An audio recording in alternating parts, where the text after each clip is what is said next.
But we did see a moment of presidential leadership today, because while President Trump was doing something, we saw President-elect Joe Biden come forward live and address the nation, calling this a disgraceful insurrection. Let's listen. This is not dissent. It's disorder. It's chaos. It borders on sedition. And it must end now.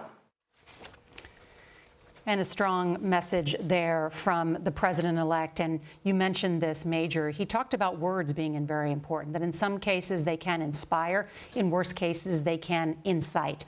And there are both calls from Republican and Democratic lawmakers laying the blame squarely on the President of the United States and his supporters, including Rudy Giuliani and his son, Don Jr., for inciting this violence. And then only after watching the fruition of their words, their marching orders take effect, did they try and tweet out trying to bring it all back. Yeah, we didn't mean this.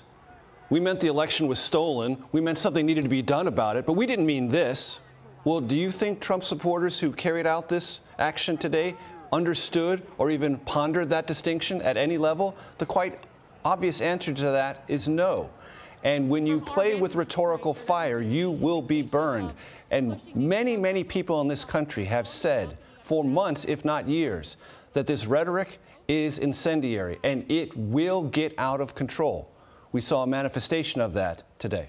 All I keep thinking is the message Joe Biden's been delivering over the last 2 years has been remarkably consistent. What words and actions of a president matter.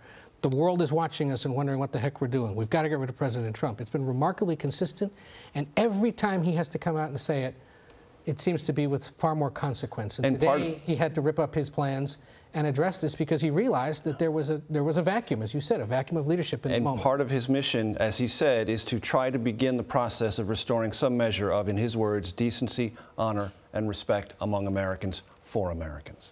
All right, you've heard the president-elect, Joe Biden, mention the word sedition. We'll talk more about what that could mean.